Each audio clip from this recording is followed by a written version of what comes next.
Good morning, good evening, good afternoon, wherever you're logging on from in the world, and welcome to this final Infrastructure Intelligence Live event of 2020, an event that we're proud to be organising in association with Communications and Public Affairs Consultancy, BECG. Just in preparing for today's event, which I think is, as all of our events are, hyper topical on the issue of looking ahead to 2021 and what it might bring. I had a look back at the events that we've organised so far during this year. By the way, I'm Andy Walker, the editor of Infrastructure Intelligence, by the way. Just forgot to introduce myself there in a minute. We'll introduce our panel in a second. But just reflecting on the events that we've organised so far this year, this is our 19th event that we've organised since we started these on the 29th of May. And that first event that we organised on the 29th of May had the title of "With the Easing of the Lockdown, ... What is the new normal for construction?" Now, I suppose it's a view whether or not we've actually fully come out of the lockdown. Clearly we haven't, because obviously many areas of the country are still undergoing various restrictions on movement and so on, and it really does, I think, sort of highlight and hammer home what an absolutely unprecedented year that we've actually had. Nobody could have predicted it, and I think the fact that we're all still here in terms of the industry is obviously a big plus. We know not everyone's been in that position. And there have been some very, very difficult situations going on during the course of the past 9 months or so, and we do give our best wishes to everybody out there who is actually still undergoing challenges as a result of the pandemic. But you're all very welcome to today's event, where we are going to try and have a look at what we think is going to happen in 2021 through the insights of our, as always, a tip-top panel that we've actually got for you. And I'll introduce the panel in a moment. Just before I do, one of our panelists, Shanizia Byfield, who's a project manager for Homes for Haringey and also a member of the BAME in Property Group, unfortunately has had to duck out at the last moment because of a family emergency that's necessitated her attendance at hospital. So we send our best wishes to Shanizia. She's been in touch with me this morning, said she's gutted not to be able to make the event. She's really excited about speaking today, but we will be hearing from Shanizia and BAME in Property during the course of our 2021 events programme going forward. Anyway, that's enough from me at the moment. We'll kick off by introducing our first speaker, who is Lizzie Stewart, who is the Managing Director for Transportation at Atkins. Lizzie leads a diverse and forward-thinking team, which is involved in optimising and enhancing existing transport infrastructure, but also is at the forefront of development and testing. And they combine the latest techniques with a deep knowledge and understanding to try and meet current and future demands. Future demands, very, very relevant given the year that we've actually had. So over to you, Lizzie, for your insights. Andy, thank you very much. What an intro. So first of all, I just wanted to start, I suppose, where you started as well, Andy, with the kind of profound sense of gratitude I have for 2020 to be working in the transport sector. It's an incredibly privileged place to be. When I look at my friends in the arts, the creative industries, in leisure and hospitality, they've been absolutely decimated by COVID. And I think we have been so lucky and so fortunate in terms of the government support we've had, to keep the transport infrastructure up and running, to keep our projects moving, to keep procurement underway, and to also, subsidise the railway and beyond. So a profound sense of gratitude to be working in this sector. So you've asked me to kind of gaze into the future. What do I think is going to happen in 2021? What are the trends? What are we going to see? Well, I suppose first off, the great news, as announced in the Construction Leadership Council playbook, there's up to £37 billion worth of contracts going to be procured in 2021 across economic and social infrastructure. So, you know, there's a huge amount of demand there, which is fantastic to see. But I suppose my worry, my concern is around the ability to actually stick to procurement timelines and project timelines and actually get that money flowing through the supply chain. Our major pursuits in transportation at the moment, on average, there's a 10-month delay across our major pursuits. And that's a combination of, you know, governmental decision making, delays to procurement, you know, DCO challenges. You look at kind of the A303, Lower Thames Crossing, DCOs obviously facing challenges and delays this year. So look, this is a really super complex area, right? But my prediction for 2021 is we will see delays in major projects, in major procurement events, because that's exactly what we've seen, you know, up until this point. And we're also trying to embed change to Green Book, you know, to financing, you know, the dreaded B word coming out of Brexit. What does that mean? I think there's a level of complexity and challenge that will cause delay. You know, alongside that, I think the value for money scrutiny is going to be intense in 2021. If we're going to take a precious pound away from the NHS, away from schools, away from hospitals, and really going to place that into infrastructure, you know, we absolutely have to spend that precious pound incredibly wisely. So we need to improve confidence, we need to accelerate delivery, we need to strip out waste. And I'm absolutely delighted to see the playbook that was released this week and some of the strands and the ways in which we could do that. I think there's such a role for artificial intelligence when it comes to decision making. How do we kind of support the decision makers to make great decisions and give them more confidence, more surety in their decisions, to be able to see the trends looking backwards, predict looking forwards? I do not think we will get there in 2021, but I think we really need to start moving and pushing that forward. The next area I'd, you know, you can't avoid is net zero. So this is going to become more and more and more of a reality for our projects. You know, the project that has most had net zero as a reality is Heathrow's third runway. And I'm really curious, as an industry, have we learned the lessons from what happened on the third runway, and are we embedding them into future projects, or are we kind of steaming ahead thinking, you know, that was just them, we'll all be okay? But also in terms of net zero, you know, Boris Johnson announced last week, you know, he's going to cut emissions by 68% by 2030, up from his previous commitment of 53%. And what that means is actually we're going to have to fundamentally change some human behaviours alongside embedding technology. We're going to have to make different choices. And COVID has set attitudes to driving back 20 years. People are least inclined to use public transport, according to the RAC, recent report they did. Everybody's getting in their cars. So how are we going to drive that shift back onto the public transport network? How are we going to make smarter, greener choices about how we use our transport system? I think that's going to be a really thorny, politically challenging, horrible topic. No one's going to want to give up their car or their freedom, but we're going to have, if we're going to get serious about net zero, we're going to have to do this. And so the projects and the strategy and the policy and the legislation, much like the smoking ban, you know, what are we going to start to do beyond just banning, you know, petrol and diesel vehicles to really create the conditions for people to make smarter choices? I think it's an absolute truism. We're going to see the shift to the north, you know, perhaps a brain drain from the southeast, wage inflation. And the last piece I really want to talk about is collaboration. So we have done some amazing things as an industry in 2020 in terms of collaboration between government, between clients, between supply chain, the Construction Leadership Council. And my absolute hope and dream for 2021 is we lock that collaboration in and accelerate it.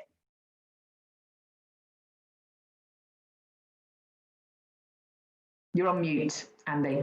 Correct. I am on mute, but I'm not now. Anyway, thanks for that, Lizzie. Some really interesting points. I know we'll return to them in the discussion. I think your point about scrutiny, given the context of where money's going to be going in the future, and the need for construction to show value is going to be absolutely crucial. Social value keeps coming up over and over again, almost whenever we organise any webinar events or roundtables or anything at the minute. And it's fortunate that we actually have someone who actually knows quite a bit about social value, knows quite a bit about quite a lot, actually. And that's Hannah Vickers, the Chief Executive of the Association for Consultancy and Engineering. She joined ACE in June 2018.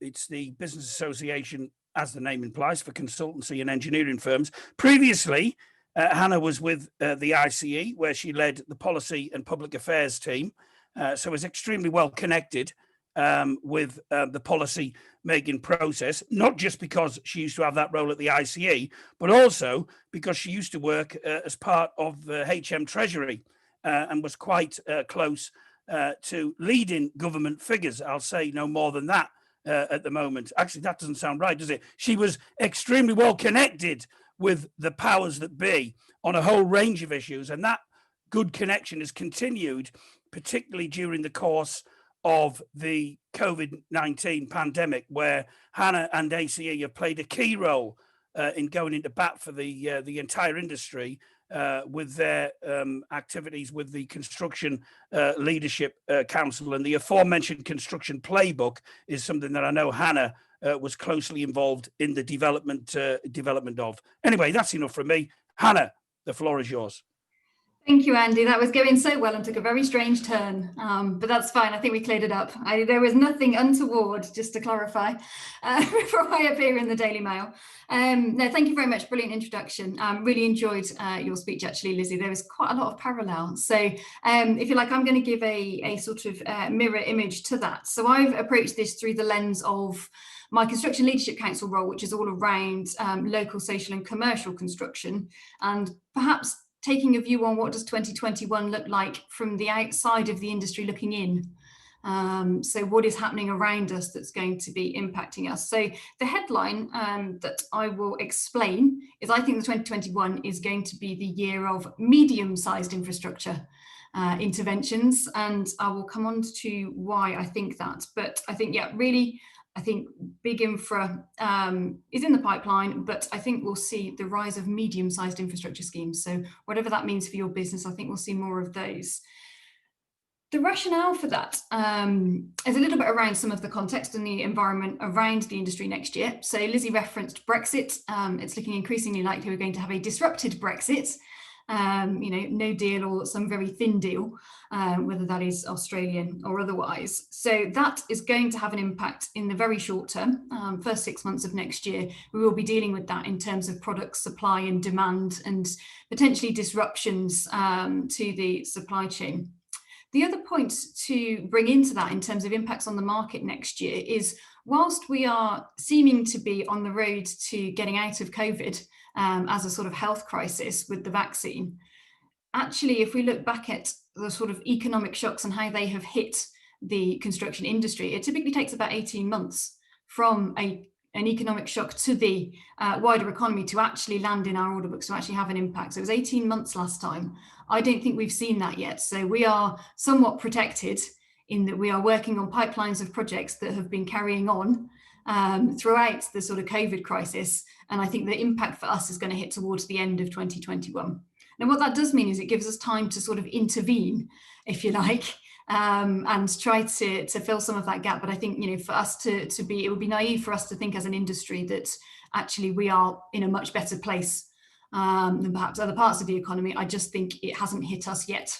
So whilst that's quite gloomy, and we are facing next year going into a comprehensive spending review where the budgets will be set in the spring for the next 4 years of public sector investment, having Rishi being very, very uber conservative around what he's actually got to spend, because he's had just an awful lot to dole out this year in terms of COVID response and business support and payment to the NHS, which is likely to continue. So we're going to see tightening public sector investment, and we're also going to see lower private sector confidence. I realise this is very depressing. It does get better in a minute. So lower private sector confidence, because a lot of the things that the private sector financiers will invest in the built environment, such as retail, such as hospitality, have an uncertain long-term demand profile at the moment. there is a lot that won't survive. There is the demand that that we will see, in towns and cities is going to fundamentally shift. We're starting to see that already. So there is a question mark there for private sector investors. However, we're coming into next year. We have got mayoral elections, which is always a reason to be positive, because when there's any kind of election, the government will be trying their best to look positive and do well. So that gives us an opportunity, I think, during the first 6 months of next year to actually really start to address some of those challenges I've outlined. Now, we know that we've got the sort of long-term ambitions of the government around levelling up, around net zero, and I think increasingly coming to the fore will be the need to demonstrate enhancements in quality off the back of the building safety challenges. But I'm going to pick up specifically on levelling up and net zero, because to my mind, this is the opportunity, particularly for the first 6 months of next year. So we've had some positive news in the announcement of the National Infrastructure Bank. There's not too much in terms of detail around it, which gives us an opportunity to work with Treasury to shape it. Now, to my mind, the ideal role of the National Infrastructure Bank, and this is sort of backed up by evidence we've done with the Construction Leadership Council, is around intervening and structuring regeneration programmes. This is about getting in and solving some of those challenges that we're seeing in local areas around the shift in demand profile for hospitality, the changing transport demands facing local areas, and the fact that actually a lot of the local authorities have declared net zero emergencies. If you like, that gives you a lot of unanswered questions that are going to require a more complex funding and financing structure and investment and delivery structure than the local authorities have had to deal with before. So to my mind, that's the opportunity for us. And that is where we get to this rise of medium infrastructure. It's all about getting stuck in at a local level to really build programs that are championed locally, that focus on enhancing and changing the use of the built environment. I don't think this is really next year going to be the year of flagship big infrastructure, garden bridge type projects. This is about taking what we have already, making it fit for purpose, and starting to nudge it towards net zero and demonstrate a deliverable commitment to the local communities. That's what next year is going to be about. And I think for us as an industry, that's what we need to be thinking about supporting, because we have got a key role in that. We can unlock a lot of that and in turn deliver not just for society, but actually get a lot of the things that are really going to matter to the government. So it's going to be by far the quickest way to get things into the pipeline, looking at medium and smaller interventions rather than trying to scope and get over the line the next high speed too. That will take decades. What we're looking at now is needing to sort of be a bit more hands-on, be a bit more proactive, get a lot of these smaller projects into the pipeline, get them to market, get them scoped, get confidence in what they're delivering for the local communities. That in itself will generate local economic activity, which is a big plus at the moment for the government, and actually create jobs. We don't speak enough about what we do in the industry to employ people locally, but also to retain and develop jobs in the wider market. So if we are, if you like, repurposing town and city centres, that isn't just the construction activity that is involved in that and the infrastructure around it. It's all the jobs that sort of follow on from that in terms of having created a place that people want to go to, that people are living in, that people don't see as a rundown sort of end of the line high street, so to speak. And I think that's our role next year, is to start to unlock some of that. So get stuck in the first half of the year. It's mayoral elections, so anything is on the table, I should think, if you start pitching it to local authorities. Please get involved in that. I think there is a huge sort of marketing positioning, our expertise for the industry to the local authorities, to the mayoral regions over the next 6 months, and actually in doing so giving the government the tools they need to demonstrate they're serious about levelling up. So that's my view. The rise of medium-sized infrastructure, and don't be afraid to get stuck in. It will be well received in the first half of next year. Thanks for that, Hannah. As ever, some interesting and thought-provoking points. I think the issue around not a year for mega projects and more focus on medium infrastructure is important. I think the levelling up question is an interesting one. I'm very interested, logging on from Durham as I am today and being a proud northerner, how that's actually all going to pan out. I think it's great that the government are talking the right language on this, but I think we also need to see some real positive engagement with local politicians as well on a range of issues. And I think time will tell on how successful that is. Hope it's very successful, because I think, if you correctly point out, there's a real possibility for some good work for our sector as far as that's concerned. And really good to hear you finish on an optimistic note as well, while at the same time highlighting the fact that maybe there is going to be a bit of a delayed reaction to our industry as far as any economic issues are concerned. But again, we'll return to that in the chat. By the way, just a note for our attendees today: if you do have any questions, post them in the chat. If you want to put your organisation down as well, feel free to do that. It is Christmas, and we're more than happy to give you a bit of a plug, a Christmas plug for the festive season. Anyway, that's enough from me for the moment. Thanks again, Hannah, for that. Our next speaker is Sue Kershaw, who is the MD for transportation at Costain, where she's responsible for all things transportation at Costain. She's also sits on Costain, the Costain Group's executive board as well. She's got a brilliant record in our industry, has been involved in delivering dozens of high profile, probably more than dozens actually, transport and construction programs during the course of her career. Before she joined Costain, she was MD in the Infrastructure Advisory Group at KPMG. And prior to that, she was the UK Head of Programme Management for the KPMG's Major Projects Advisory.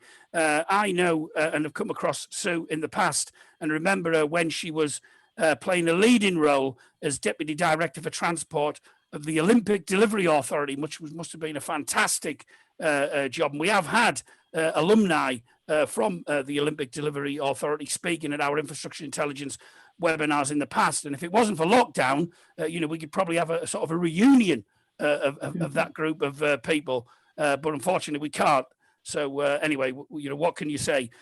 Sue is a civil engineer, and she began a career many years ago with Taylor Woodrow. I'm too polite to say how many years ago, but she is an absolute doyen, in my opinion, of our sector. And I'm really looking forward to hearing what she's got to say. So Sue, over to you.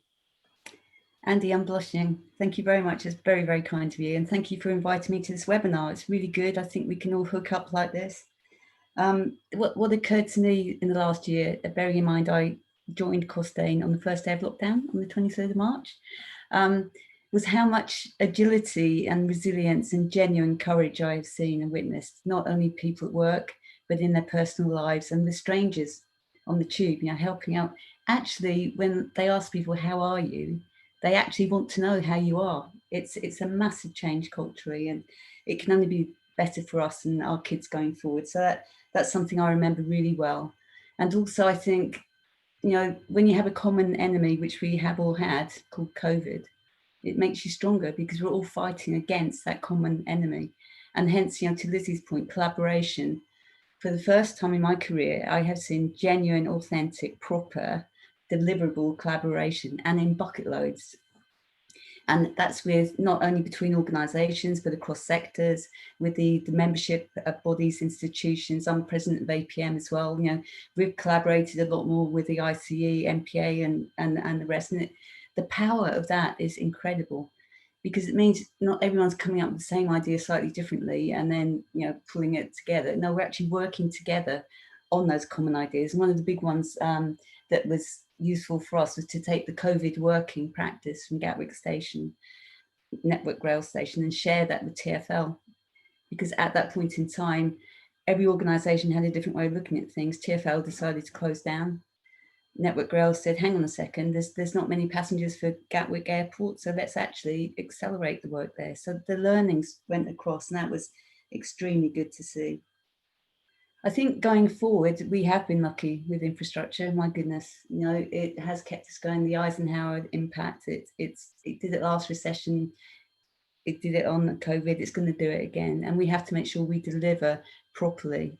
And to me, that means that major projects in particular, we start with a systems engineering approach.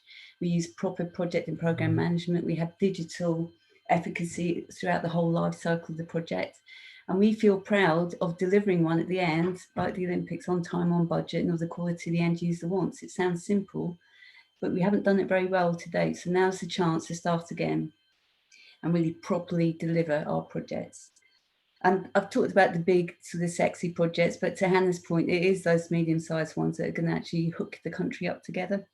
And I think we need to help our local authorities and councils. You know, they've been stripped of all their expertise over the last 10, 15 years and all their money. We have to help them from a portfolio approach. So rather than just doing a project here, a project there, let's have a look at all the projects you need doing in your area for the next 5 years. Now, which ones do you need to do, which ones can you leave, and how can we bring private investment into that, and actually, for my world, provide an integrated transport approach. So we're not just looking at road, we're not just looking at rail, we're looking at cycling, walking, you name it, all in one to improve the quality of people's lives. But to do the big projects and to do these medium-sized ones, we do need skilled resources. And you know, the downside of having so much to do in infrastructure is we don't actually have enough skilled people to do it. So my plea to you all is, when you are recruiting, don't just look at the engineers, the QSs and the project managers, look at people who've been made redundant from really good jobs and are really just willing and able to come and learn about our industry. They are gold dust. And I really think we should all go behind this. And whether it's people with families or kids leaving school or apprentices, all of those, let's put our arms around them and show them what a great industry our construction industry really, really is. I think the other thing that's come good, and I never thought I'd say this in my life, but diversity and inclusion are really happening. We used to all talk about it, and it's actually, frankly, from a female point of view, I used to find it pretty boring because we're just talking about the same thing all the time.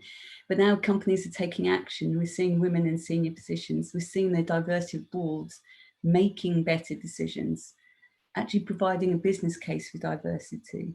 Black Lives Matter, my goodness, that made a change to everyone in this country and across the world, how important that is. And then we're now talking in Costain about how we look at those people who have disabilities and hooking disabilities with the wellbeing agenda. We would never have had the wellbeing agenda as strong on everyone's literally agenda as we do now, because our mental health has been at risk. So we need to embrace the fact we're accepting of people having mental issues as well as physical issues. I think that's really, really good. And I think that the Build Better, Safer, Faster, Greener that's come out with Project Speed, for example, that began with Network Rail and then was embraced by government, that is a great thing. What a great strapline. Let's not do it the old way. Let's do it a better way. Let's do it faster. I mean, I've looked at one project recently for Highways England. We've knocked 7 years off a 13-year programme by just looking at how you can cleverly, acquire the land. Just think how much money that saved. It's unbelievable. But it's getting those diverse people in a room from different organisations looking at it in different ways. And after all this goes away, which it will at some point, we will come out of this, we will emerge as a stronger, better, creative and really well thought of industry. And I'm really proud to be part of that. So thank you, Andy. Thanks very much indeed, Sue. Thanks for reminding everybody on the call about the importance of people coming together at a time like this. Interesting what you said there about, people asking, how are you, when they actually mean it, which is great to see. Again, very important points on collaboration. Again, apart from social value, that has become a really key theme in many of the discussions we've been having and hosting here at Infrastructure Intelligence over the recent months. And I also think I was really pleased to hear you talk about diversity and inclusion as well. And I know if Shane Nesia would have been able to make it today, she would have talked about that at length. I know she's a keen advocate of inclusion in our industry, a leading member of BAME and Property. And we will be, as I said earlier, we will be hearing more from them during our events programme next year, because I think it's a really important issue that the industry, does need to get a grip on, really. And I think also in the current climate, to talk about an industry that's actually making things better for people, changing people's lives. What better industry can there be to actually make your living in than the construction and infrastructure sector, when it is actually really changing the way in which frankly, the country works and adapting to some of the issues that we actually have. So, thanks for pointing that out as well. Anyway, time is pressing on, so we must move on to our next speaker, who is Andrew Howard. Andrew is the Managing Director of the Communications and Public Affairs Consultancy, BECG. He also happens to be one of the UK's leading specialists in the politics of planning and development, and he works with a wide range of UK and international clients on these issues. Andrew has spoken at one of our events before, where he was ever interesting and ever insightful. So I'm sure it will be the same as he looks forward and probably back a little bit as well to what's happened during the course of the last few months. Andrew, the floor is yours.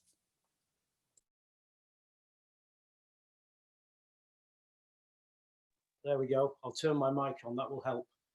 I was just saying, I think insightful and interesting is code for stroppy. What I want to do today is, I'm not a technical expert like everybody else on the panel. For me, the world is really about politics. So I want to talk about politics and the big context. I'm very aware of the fact that tomorrow is the 12-month anniversary of Boris Johnson winning an election with an 80-seat majority. And if Andy had asked me to make predictions about 2020 after that election, I would have got it hopelessly wrong. It's been a year like no other, and I think next year is going to be the same. So no big predictions, but I think there are lots of signs of what we can expect. Clearly, the COVID pandemic isn't going away. The legacy of it and the recovery from it is going to dominate next year. And we're all waiting on bated breath to what the government come back with on Brexit, whether there will or won't be a deal. Clearly, Brexit is going to be a massive issue for our industry next year. So for me, I think if I had to find sort of 3 R's, 3 code words for next year, one would be recovery. Businesses really need to think about how they recover from these shocks in the marketplace themselves and how they position themselves for the UK recovery. The second one is risk. I think risk management and anticipating what's coming down the line is going to be even more important. It always is in construction, but particularly next year. And I think resilience, I think an awful lot will be about embedding in our processes resilience. I'm thinking particularly of supply chain here and supplies of materials as our trading relationships change. So I think 2021 is going to be a pretty challenging year. And I've got those challenges in 3 sort of baskets. There's going to be what I would call market changes. A lot of these have already been alluded to, so I won't go over them in any detail. I think the labour market is going to take quite a knock next year. Clearly, as we come out of Brexit in some form or other, there's going to be a whole range of employment issues, and there is going to be an employment bill next year. I think that's got quite significant issues, particularly for smaller and medium-sized companies, because they are taking a look at issues like self-employment, freelancers status, etc. So I think employment issues are to the fore. That's for contractual reasons and also for the points that have already been made around well-being and working from home and all of those other issues. The regulatory environment's going to change like no year we've ever seen. Clearly, as we move out of the EU, there's going to be new legislation, repatriation of powers from Brussels, and a whole agenda around beefing up regulation in key areas like net zero, the environment, etc. Supply chain and procurement, it goes without saying that our trading relationships are going to be heavily impacted on that. And then I think somebody mentioned earlier building safety. I still think the Grenfell inquiries trundling along in the background, I think the implications and the legacy of that on building safety and the way government looks at construction projects is going to be very significant. So that's market changes. Secondly, government agenda changes. This has already been touched on, so I won't talk about the National Infrastructure Strategy. We all saw the announcements. It's an incredibly, phenomenally ambitious strategy. I think it's hugely exciting, and I actually see this as an opportunity for the industry, and I'm actually generally more optimistic, I think, than some others. Levelling up is clearly going to be at the heart of it. Like Andy, I'm apprehensive about whether the government will deliver on their devolution agenda. The devolution bill was put back. I hope they will, because I think that's key, and it's a very good sign that the new infrastructure bank's going to be in the north. But I mean, there's no doubt that in terms of the government agenda, the big one for construction is really going to be the environment. So I mentioned an employment bill that's coming next year. The other bill that's coming next year is an environment bill.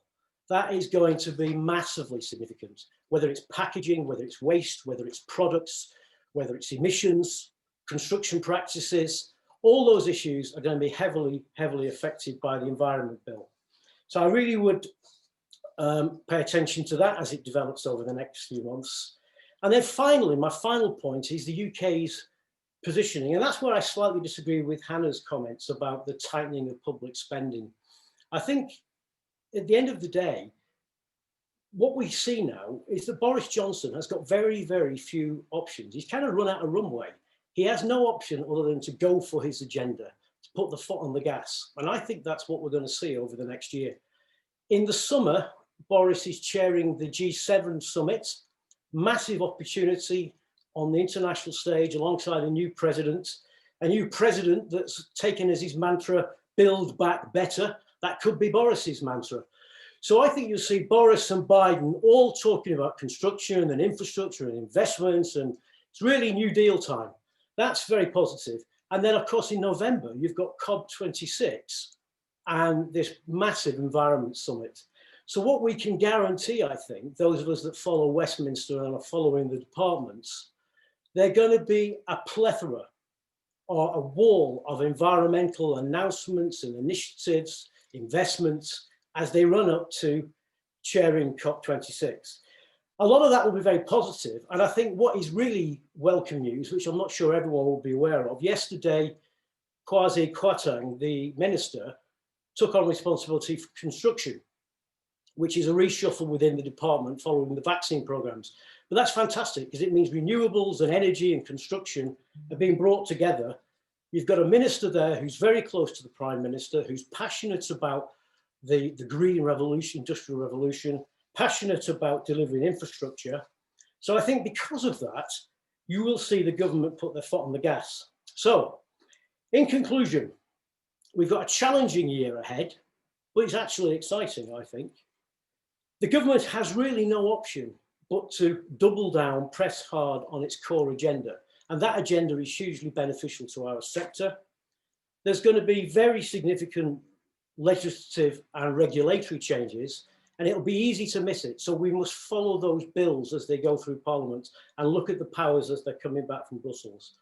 And finally, next year will be the year when the UK actually redefines its position on the world stage, where it says what kind of country it's going to be, what regulatory environment, what its trading patterns are going to be. Boris is incredibly enthusiastic about that. And I think he sees the green industrial revolution as decarbonising the economy a key part of that. So it's probably a good time to engage a public affairs agency. I would say that, wouldn't I? It's a good time to focus on what's happening at Westminster. But there is so much detail. The point was made earlier. A lot will fall out of the basket because they can't do all of this. But I do think you'll see a government that is looking for quick wins, looking for actions that will make a difference, and will want to work with us as a sector to bring some of this change forward. Thanks very much for that, Andrew. A lot there to think about, really, and interesting to hear you mention the arrival of Kwasi Kwarteng as the construction minister. He's on our list to be interviewed in a showcase interview next year, but as he's the 18th construction minister since 2001, I'm not entirely sure that he'll still be in office, at least in that role, come March when we have our first interview. But you never know. We live in hope, and also a lot of positive stuff there about Boris putting his foot to the floor. And I loved your alliterative highlight, Boris, Biden, and building back better. It almost sounds like a seminar. I'm not sure we'll be able to get Boris and Biden to speak at that. But again, you never know. You got to aim high in these times. But thanks very much for that. I'm sure we'll come back on some of those points during the course of the discussion. Our final panelist this morning or afternoon or evening, depending on where you are, is Georgia Hughes, who's a senior management consultant with Arcadis. And Georgia also chairs ACE's Emerging Professionals Network and was very much involved in a quite an interesting and important report on the future of the workplace, which if you haven't read it or seen it, then just Google it. Just Google Future of the Workplace, ACE, and the report will open up before your very eyes and tell you about what the future of the workplace is going to be. And I'm sure George is going to talk about that and much more when she speaks literally in the next 3 seconds. Georgia, over to you. Thanks, Andy. Hi, everyone. Great to be here. So I think my views for where we're going to go for 2021 are probably slightly different. I think we can probably all agree that 2020 has seen the fastest pace of change in our industry than perhaps there has ever been. And I don't see 2021 being any different. And I think sort of listening to my other panelists' views on that, they're very much sort of share that same outlook. However, I'm sort of proposing that we almost look beyond 2021. A lot of these impacts that we're talking about around net zero, building back better, how social value and building better societal value goes beyond 2021 and extends much further across a 3 to 5 year horizon. I think to Liz's point, we need to be working around how we can support people to make better decisions and drive better change in that. And that doesn't just happen within a year. That takes much longer time in order to be able to embed that. And I think as well, we're also seeing that this is set to be the decisive decade in terms of what we're looking at for carbon and for net zero. And as we move into 2021, I think that needs to be something that's very much at the forefront of our minds as we progress forward. And there will need to be a big step change in the way in which we work and operate as an industry. We really need to see ourselves making positive big steps forward in order to be able to change the way in which we work, the way in which we operate, how we build and design to develop and to harness greater value, even if those are just looking at, to Hannah's point, those sort of the more medium-sized projects. If anything, those are going to be far more important for our societies than any of the large-scale ones. I think we have a huge responsibility that all my panelists have already touched on so far around driving towards net zero and what that looks like. And as a part of that, we really need to be considering how we bring across the full breadth of experience within our industry to be able to do that. Building more collaborative teams and actually bringing in that cognitive diversity into our teams that we perhaps haven't had before. And what does that cognitive diversity look like? And how do we really create that sense of belonging across the board to create teams that will really provide value back to our clients? And I don't have the answers, but it's something that opens up a conversation that we as an industry broadly need to start having those discussions, both within our organizations, but also much more widely as well. How do we look at those cross organizations collaborative points, particularly where we're looking at aspects such as joint ventures between the likes of Arcadis and Arup or ACOM or other smaller consultancies as well? How do we support and really foster that sense of belonging within our industry, which perhaps historically hasn't quite had that when we've been looking to build project teams? And I think to Sue's earlier point, I've been really encouraged to see how much diversity and inclusion has been brought to the forefront of everything that we do. Perhaps through very sad circumstances, but it really has elevated it within our organisations across the board. And I know it's something that we're looking to develop within the ACE as well, and how we can look to bring that forward to support small and medium-sized organisations in understanding what that looks like. I think we've all heard today, and certainly we're all very much aware that we are on the cusp of a transformation, whether that be the sort of the green industry revolution or whatever that transformation might be. We're here now at the end of 2020 in a position where we didn't think we would be for perhaps another 3 to 5 years. 2020, whilst it's had its downfalls and its challenges, has certainly brought to light the need for real decisive change and real decisive action. And I think that change and action and transformation is going to be in a variety of ways. And those kind of really underpin both from a people perspective, but also from how our clients are looking and developing and what that steers into. And some of what we talk about in the Future of the Workplace report is very much around bringing the right level of culture into an organisation to help them to be able to drive and develop further. I also see our clients' challenges are changing, but they're the challenges that we're also facing as an organisations in ourselves. So how do we return to the workplace in a safe and effective manner? How do we build a workplace that ensures everybody thrives and feels like they can bring their best selves to work and have that sense of belonging? How do we build teams that create those high-performing teams that really add value to our clients? And that's something that's going to see us move much beyond 2021 and definitely into 2022 and further, with these challenges that we're having to face around net zero, how we're going to build back better. I also think that there is a real issue, and I know this has been highlighted already, so I won't labour the point too much, but around the skills and capabilities. What we do is changing. How we do it is changing.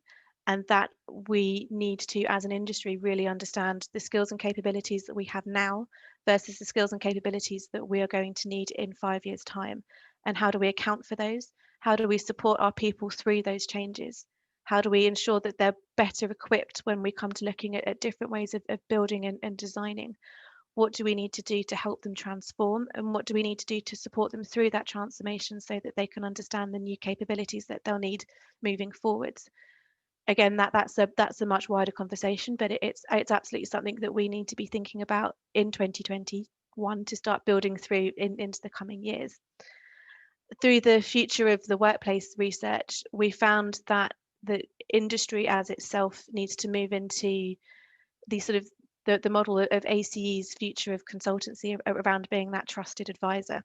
And that trusted advisory role means that we need to take more of a step towards the sort of advisory skills and capabilities, and much broader in consulting as well, being able to really understand what the challenges of our clients are, to work with them to understand exactly what they need as well as what they want, to be able to create that real rich value for them as we deliver forwards. And I also think that we need to be, as I sort of touched on previously, really future planning for the roles that we're going to need in 3 to 5 years' time. And these won't just be from our traditional STEM subjects. These are going to need to look much more broadly beyond that. We're going to need to look to see how we can bring in more creative people into our industry in order to create the collaboration that's needed across our projects, but also for our clients' value as well as we're moving forward, and the design and aspects that they're looking for is changing. And we're bringing in that social value drive much more in order to create and improve that quality of life as we're sitting there.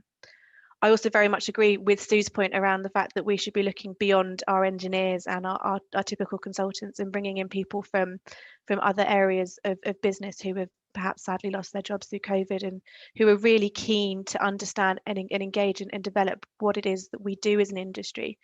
I think for me personally, the reason why I joined the Built on Natural Environment is I want to be able to leave a long-lasting positive legacy with the work that I do. Now, I'm not an engineer, I'm a management consultant, and my background's in environment and sustainability consulting. So you'd think, how does that link in? But everything that we do within this industry, regardless of whether we're interacting daily with clients, whether we're creating new buildings or building roads or bridges, will leave a long-lasting legacy impact. And we need to be thinking much more of, as an industry, how do we look forward to what that's going to look like in 5-10 years' time? Are we designing now with inclusivity in mind? And if we're not, challenge why we're not designing with inclusion, and why is that the case, and perhaps challenge some unconscious biases that may sit as a part of the designs that we're creating. Are we really designing for net zero, or are we designing to try and remove certain aspects of carbon? Are we looking at the full life cycle aspect of a project as we're designing it from the total carbon aspect? And if we're not, why not?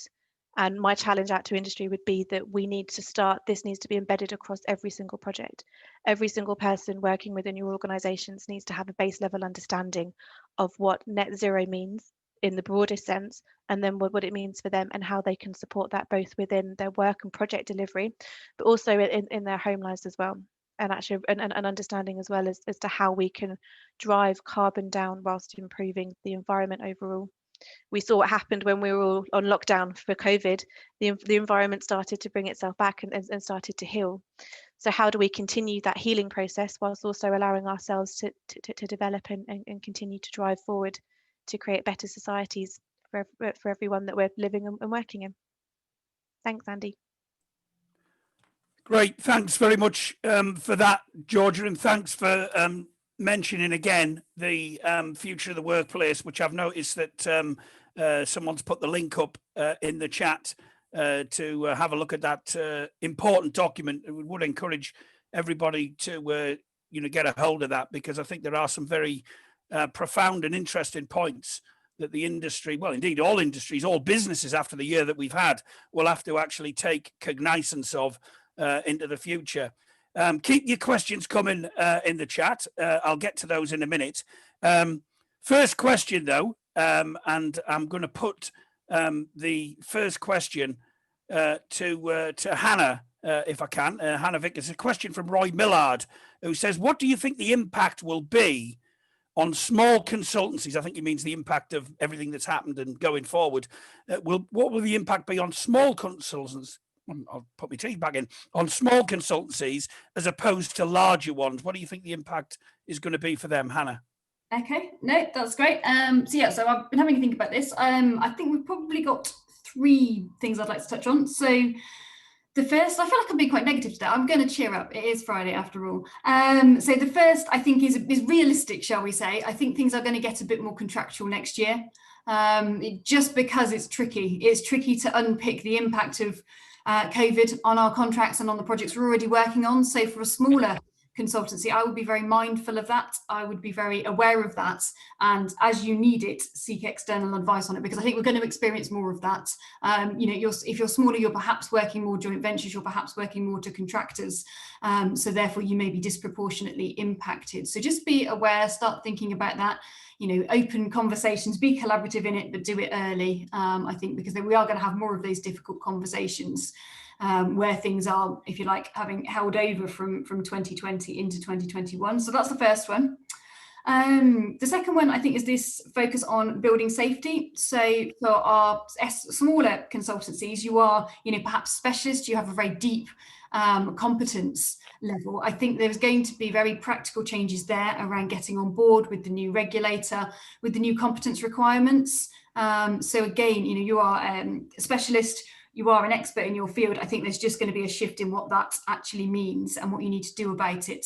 And then in turn, the kind of knock-on impact in terms of people's professional indemnity insurance, which I know has been a real problem in 2020. So I would like to see, some of us taking, as an industry, for us to take action on competence. That goes all the way down to the very smallest firms, so that we are, demonstrating that we are fully competent and capable, and therefore lower risk. And I think in turn that will hopefully resolve some of these challenges around PII. So those are my 2. The third, which I think is something which is a bit more proactive and a bit more positive to try and cheer us up, is actually, I think, probably for SMEs, there's a huge opportunity to, you're more agile. You haven't got tens of thousands of people to try to rechip and move and redeploy, as Georgia was touching on.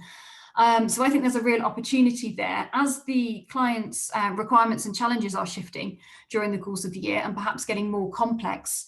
I think there's a real opportunity for the SME consultants to reposition themselves more quickly. I think you can get stuck in, you have experts. I think you can, start to partner with each other perhaps more quickly than some of the bigger consultancies that are, locked in, if you like, to longer term projects, bigger contracts.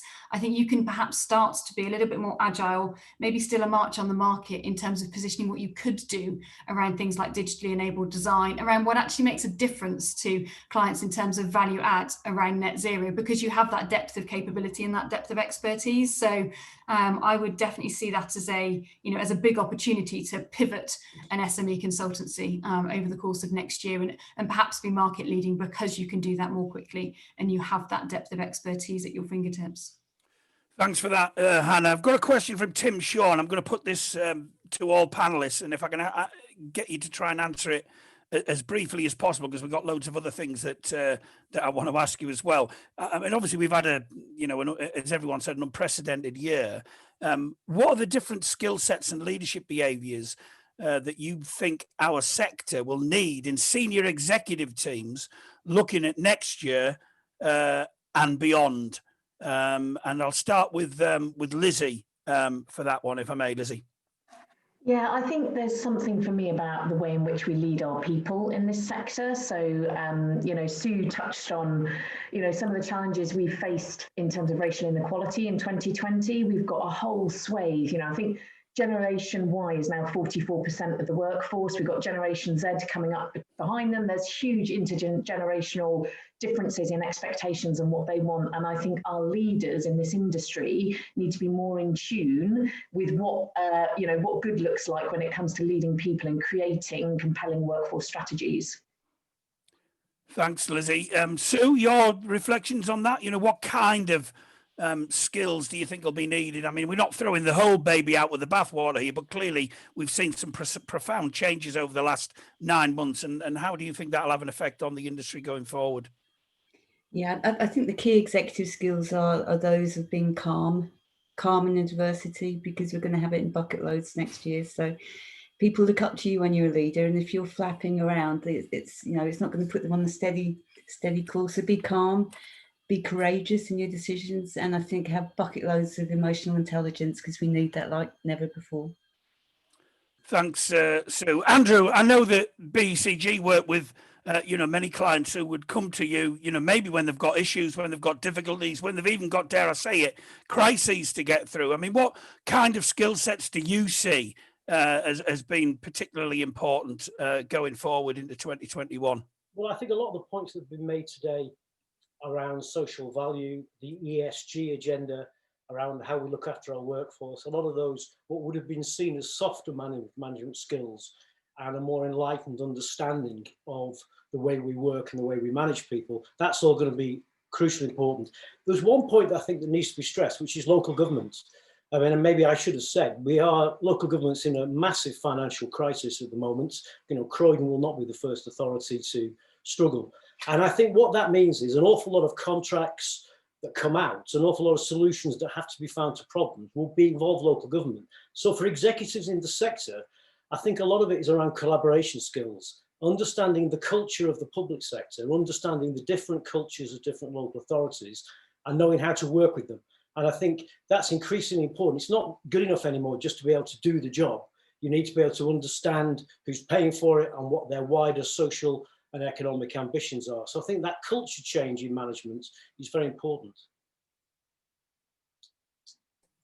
Thanks for that. Thanks, Andrew. Georgia, just some, I mean, you're involved in the next generation of future leaders in the industry. In fact, as I said earlier, you chair an organisation that's dedicated to that. So what's your view on what the industry needs into the future, the key skill sets? Yeah, I mean, at a high level, I think we need to have courage with what we're doing, and we need to be kind whilst we do it. And I think those are kind of two sort of at a high level aspect. Delving in more deeply through the research that we did with the future of the workplace, we've identified a sort of 8 characteristics of the workplace that are needed in order for emerging professionals, so Gen Z and millennials, to thrive. And those characteristics are sort of linked into the leadership characteristics that we would want to see as we move forward. So it's an aspect of transparency around that and being able to support it. To Sue's point, it's a level of emotional intelligence around how we support our people moving forward. It's going to be a turbulent year, and there needs to be some transparency and real kindness with how we're operating with that, and being steadfast within it. To Lizzie's point around how we bring diversity inclusion into that needs to be at the forefront of leaders as we're moving forwards. We're seeing much more specifically coming through from the research that emerging professionals want to see businesses that are making a real change with diversity and inclusion. It's not just pen to paper. They need to be seen to be living their values, and the only way that can be done is if the leadership do that right from the very top. Thanks for that, Georgia. Slightly changing tack a little bit, but still very much on the future, but also maybe learning from the past. One of the, I suppose, leitmotifs of the year really has been the explosion in importance and usage of digital. I mean, this webinar proves it. And I'm just interested in all of the panelists' thoughts on, you know, where they think the whole digital agenda in our sector is actually going to go is actually going to go next year. And anything from stuff like this, the whole remote working agenda, all of that kind of stuff. How important is that going to be in 2021, and what changes do you think it'll mean for the industry on a permanent basis? And if we can start with Sue on that one. Thank you, Andy. I had a peek of the future when I went down to our Whirl accommodation, because down there they are producing things like Meerkat, which will actually save lives on level crossings. It will tell you when the train's coming well before you even see it. Things that have changed people's lives. The cameras on gantries that give you warnings, and most movingly was a new methodology where you have connected vehicles. Now the vehicles have been produced for the last 3 years with this capability, but you've got to hook it up with what's happening on the road. So an easy example of this now, we have the ability to have cars that we drive that actually slow us down when we go through speed limits. How many lives is that going to save? So it's all of these enabling means of doing things, and on the railways it's communications, and it's actually integrating the railway with the retail. It's using drones to have a look and survey embankments rather than risk people's lives. It's really happening. It's really here, and I think we're really embracing it, and it is being, I think, to Lizzie's point, it's being accelerated. We've done 3 years work in 3 months on digital. That's the rate of acceleration, and before we know it, it will become the norm. Just as mobile phones are now, computers are, the digital embedded, digital by default, digital twin, all of that will become just a better way of working. Lizzie, your thoughts on digital? Well, how big an effect has it had on Atkins's work over the recent period? Yeah, it kind of links into one of the questions from Tim Shaw. So for sure, 2020, digital was at the heart of our strategy, and it has been hugely accelerated by the events of 2020, and some kind of perceived norms and customs and practice have all been broken down because we've had to all work remotely together in more digital environments. So for me, I think, the digital journey is well on its way, right? And when we talk about digital, we're also talking about data, we're talking about digital twins and how we really start to leverage the value and the insight from the data that we've got. I think the piece we're going to have to do more of as an industry, and Georgia touched on this, is what is the future role of an engineer? What is the future role of a management consultant, of a project manager within that new digitally enabled environment? And I don't think that is clear enough for our industry at the moment. And I think that does slow down some of the adoption and the opportunity. I think we need to get a clearer vision of how the humans play in the digital environment. Thanks, Lizzie. Just turning to Andrew, I know that BCG been involved in some really interesting stuff around digital consultations, in terms of projects, virtual walkthroughs and the like. How important do you think that side of things, and indeed the whole digital agenda generally, is going to be going forward, particularly as still at the moment we can't necessarily meet face to face? Well, I'll be honest, I think 2020 has absolutely transformed our business, and it isn't going back. In February of this year, we weren't doing a single digital consultation. As of last week, I think we had 70 odd on the go, from power stations and road projects through to housing projects. So digital consultation is embedded. I think we're moving now beyond a kind of digital version of the town hall exhibition. So now we're looking at bringing in video, virtual reality, much more interactive use of chat rooms and all that stuff. So that's a culture change that has changed dramatically. Somebody mentioned the point data. I think data is key, because obviously with GDPR, it's not just, if you're going to engage with tens of thousands of people digitally, you've got to be able to manage that, and you've got to have a back-end system to be able to coordinate and keep all that data safe and secure, and organize it. I think the other fundamental takeout for me for this year is that engagement is only going to increase. With the world changing in the way it is, social media now is becoming an everyday reality for how we get news and how we interact. So every stakeholder, every community, every organization that we engage with, and construction projects have huge numbers of stakeholders, they all have to be engaged with, they all have to be managed. And we have seen that quite a lot with crisis. So we've been very involved leading on the construction side of crisis management, particularly some industry fires and things. And now it's not just a question of having a kind of internal process of message control. It's how do you engage with all those people in the community that need to be messaged with, that have concerns and have different individual concerns if they're different residents in different buildings. So I think digital and data management is at the core really of communications and to the core of what construction needs to be moving towards and is moving more towards. Hannah, your role in some of these industry change bodies, I mean, how important do they view the whole digital agenda going forward? Now we're going to see, you know, the investment that's needed in that area.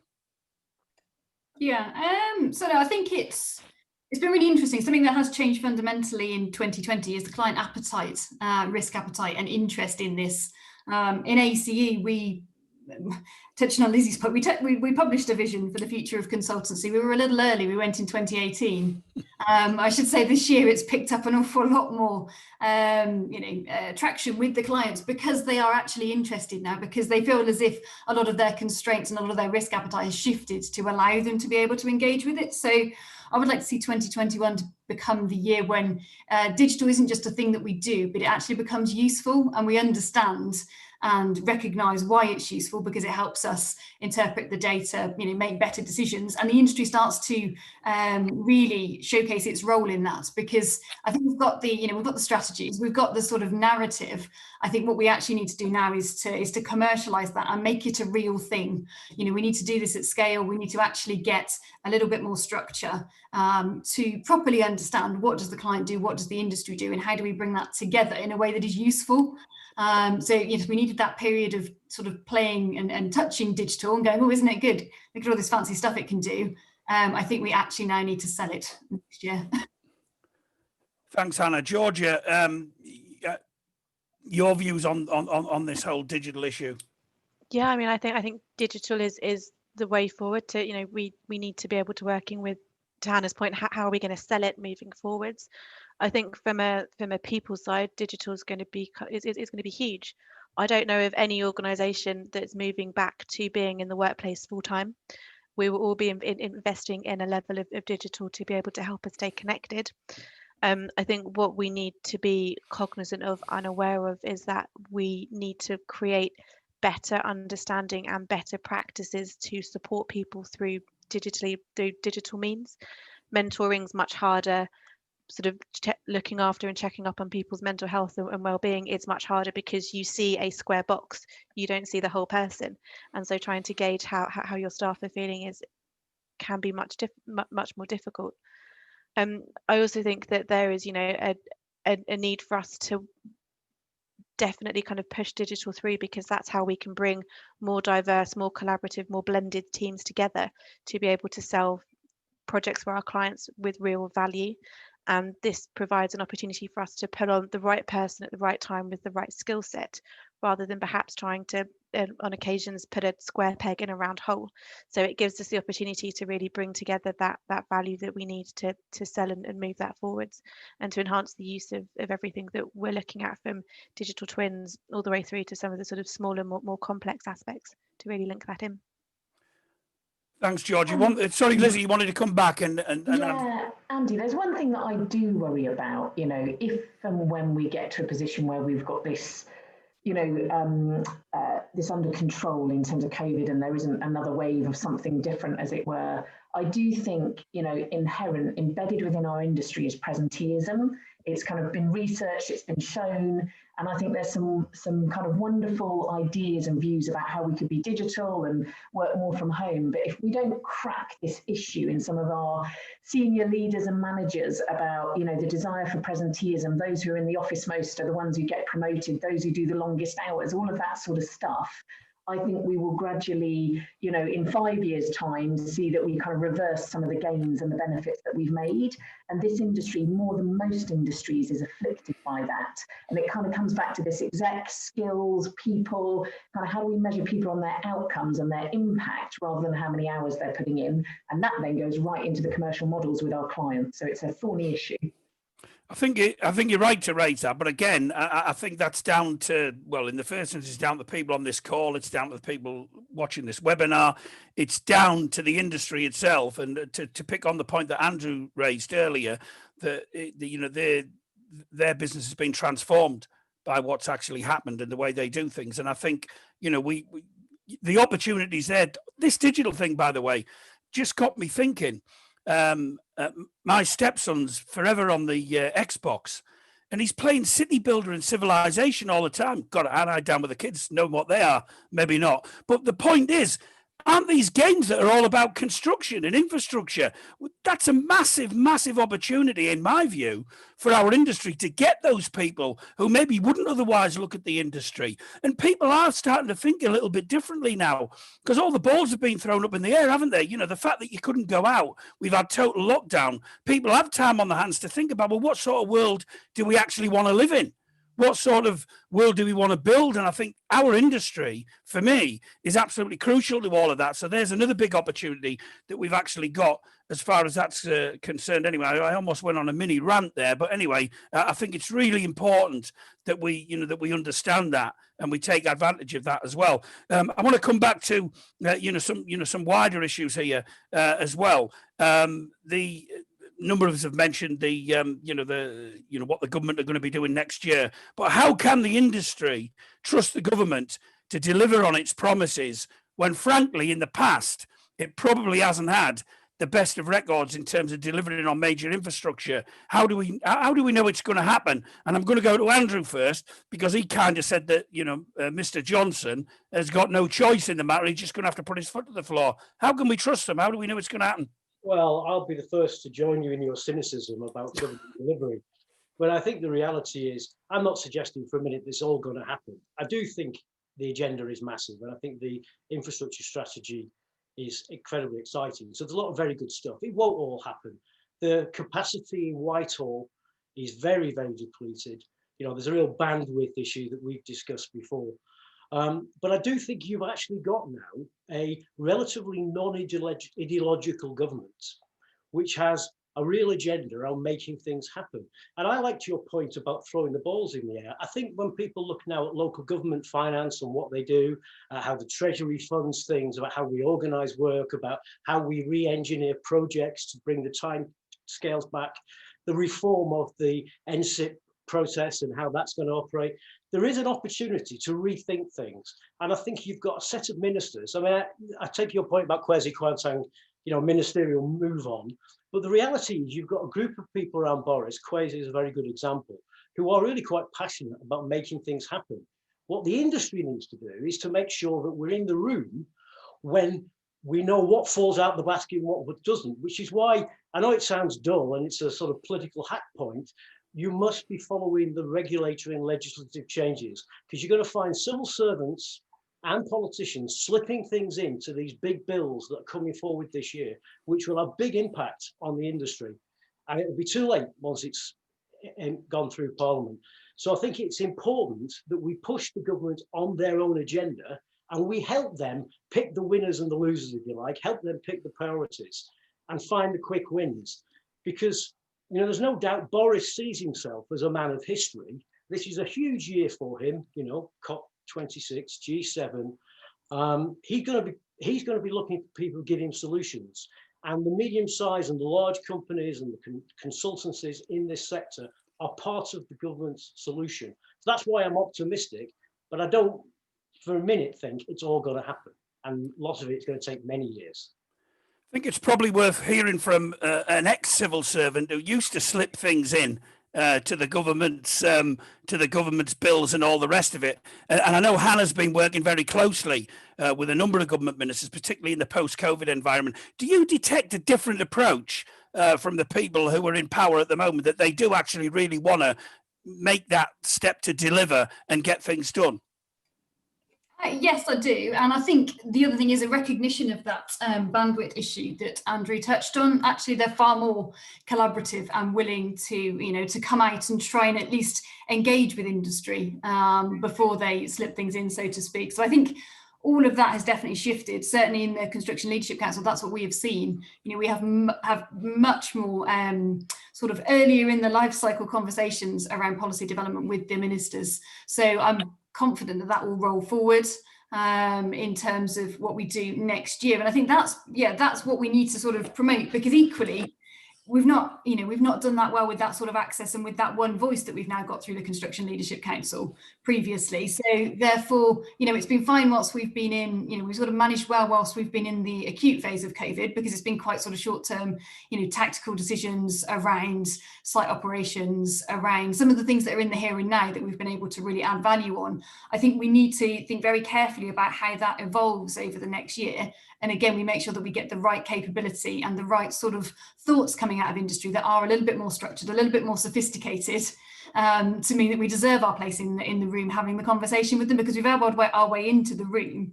I just think it's a new place for us as construction, so we need to think more carefully. And this goes all the way from the very top, the tier ones, all the way down to the SMEs.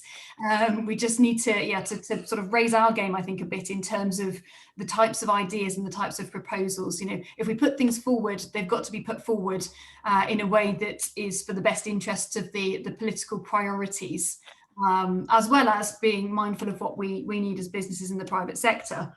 We can't just rock up with a list of asks that is going to improve, you know, Balfour Beatty, for example, and their balance sheets. So we just, there's that sort of need to be a little bit more collaborative ourselves and raise our game around the types and the levels of conversations we can have. But we're in the room, so I'm quite positive about that, and I am hopeful that ongoing conversation will continue. So certainly we're, you know, in the conversations around things like the National Infrastructure Bank, which is very positive.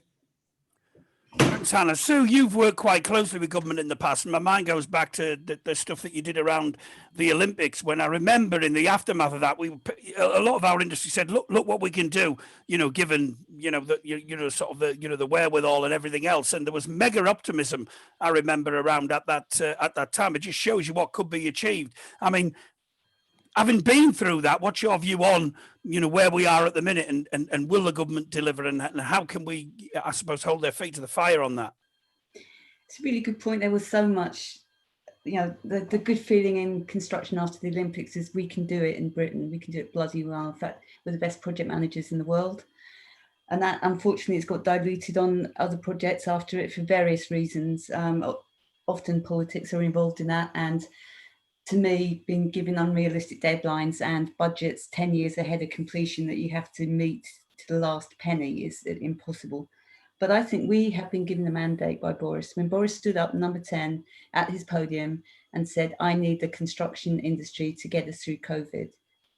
You are key workers for our country. And at that point, every engineer in the UK must have stood up and either, you know, cried, laughed or applauded, because that none of us ever thought we'd ever get that sort of accreditation, if you like. So we've been given the mandate. It's now down to us to prove that we can deliver these major infrastructure projects on time, on budget, and for what the stakeholders and end users want. We'll never get this chance again, so we've got to do it. So I don't think it's the case of the government pulling back. The government needs all the help it can get. It needs delivery partners, it needs advisors, it needs consultants who help them make the best decisions possible. And then we deliver it for them. I think that point about key workers, and obviously this doesn't in any way, you know, forget about obviously the keyest of the key workers was obviously the NHS in the recent period. But the fact of the matter is, construction sector has been a key sector, both in terms of driving the economy, but also keeping things running. I mean, I read some really interesting stuff on the internet just the other day, about the role of the transport sector in particular, which obviously has been hard hit by what's gone on, and probably won't be the same in the future. But at the same time, we've still needed the transport and logistics sector to supply, all of the shops, including the local shops, which have had a renaissance in the recent period. And again, I think that's a positive out of all of this as well. You know, it's not all doom and gloom. People have already mentioned about the positive aspects of just communication, of people talking to each other. And also, I think the idea of people have gone more local because they've had to. And I think that's really, really important. And that brings me on to a question, a penultimate question before I ask you what I hope is an interesting killer question at the end. What do you think all of this means for, I suppose, the whole local agenda going forward. People have already mentioned, you know, the importance of levelling up and all that kind of stuff. How are we going to properly engage, you know, in the regions, in the locals, in the nations going forward? What, you know, are there any lessons to be learned as far as that's concerned? If you can answer that quite briefly, because I do have a question right at the end that I want to ask everybody. So Lizzie, if you can kick off with that, the whole sort of local sort of agenda. What's any views on that? Yeah, I mean, there's a lot on the kind of 15-minute city, isn't there, and what that might mean for transport planning, for society, etc. I think you can't avoid the fact that online shopping has also gone off the charts as well. So it's kind of what does the system of online and local look like?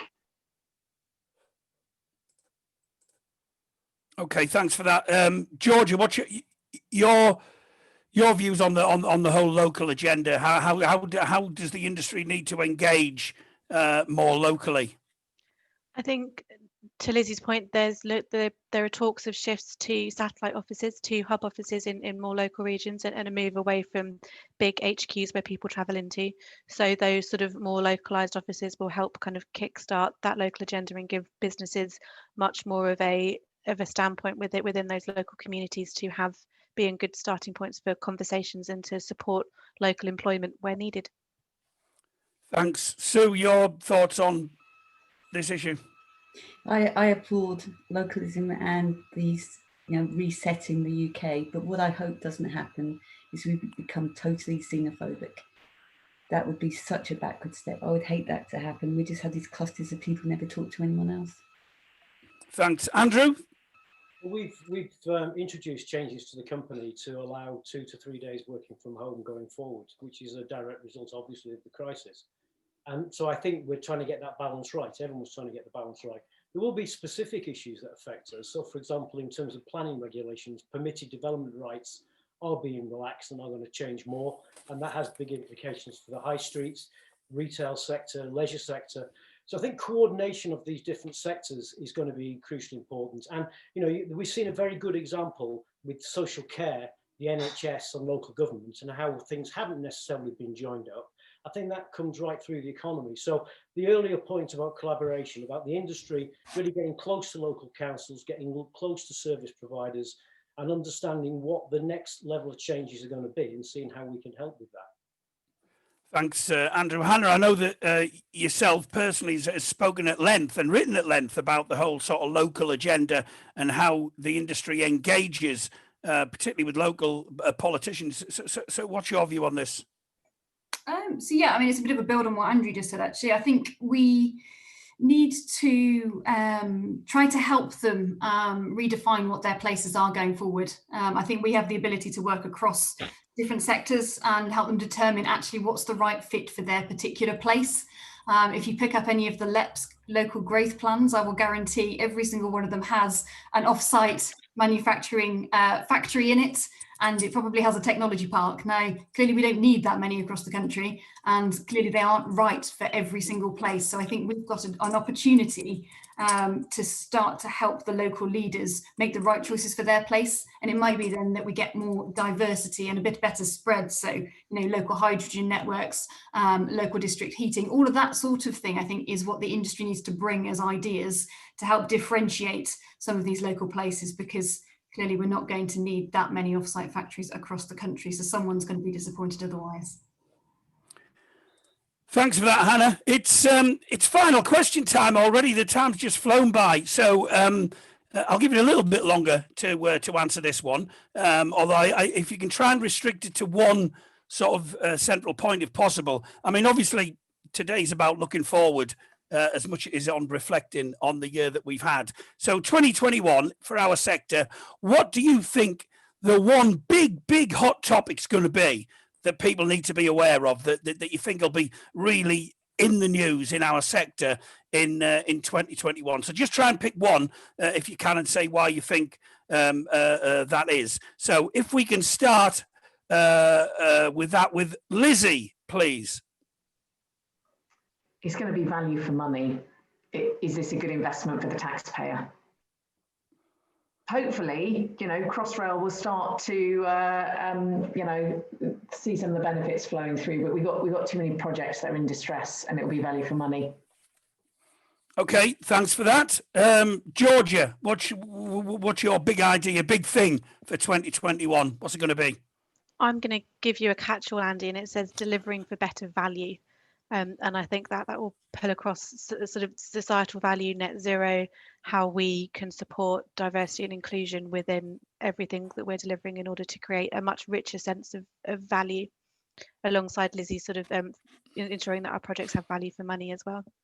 Okay, thanks for that. Andrew, what's your big thing for next year? What do you think? For me, it's the environment. I think with COP26 coming up in Glasgow in November, it's going to be about the industry demonstrating that construction, technology, the industrial sector as a piece is part of the solution in helping UK get to where it needs to be on environmental performance and not part of the problem. It's that transition, moving away from the perception of pollution and waste towards us being a key part of the solution that will allow the UK to deliver on the decarbonised economy. Thanks for that. Sue? For me, it's an integrated transport strategy that's fit for purpose, that takes into account what's happening on public transport, what's happening with vehicles, people working from home, all of that. We've got a chance to actually have a proper strategy that works, is cost effective and helps with decarbonisation. Thanks, Sue. And finally, Hannah, pearls of wisdom. Well, this is maybe a wish list rather than what I think is going to happen. I'd like to see it be the year when businesses are rewarded and their performance is judged on the value they add. I think we're very close to that shift in the commercials and the business models, but I'd like to see that happen next year. And I want to see the companies do well, being the ones that actually deliver better value, as Lizzie touched on. So. Thanks very much for that. And thank you to all of our speakers for what I think has been a really interesting and insightful webinar, and given us a lot of food for thought for the future, which I'm sure we'll return to in the future as well. So thanks very much for that. If you check out the Infrastructure Intelligence website, on our events section, you'll see our emerging events program for next year. So do please have a look at that and book onto that as well, which we're delighted to be organising again next year in association with BECG, our live events and communications strategic partner for 2021. And I'll start the thank yous off to BECG for their support, assistance and insights throughout the year. And if you want to find out more about BECG, then trot along to their website at becg.com. Loads of information on there about how they're working with our industry throughout the year.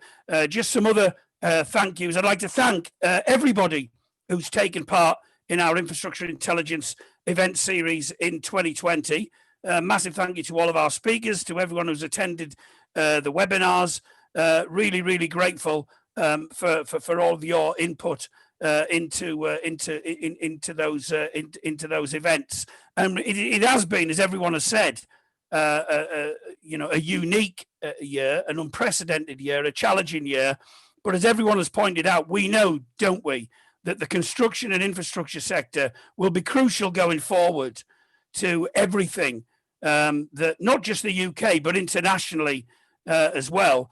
It'll be crucial to the success, frankly, of the planet going forward. And it's fitting, isn't it, in a year when the UK will be hosting COP26, that our sector, our industry will be right at the forefront of the actions that will be taken that will actually create a better world into the future.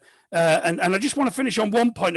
I've got this little to-do list, a word a day to-do list. That the word for today is ameliorate, to make better or improve. I'd like to think that that's what our construction and infrastructure sector does every single day of the year. So finish on that positive note.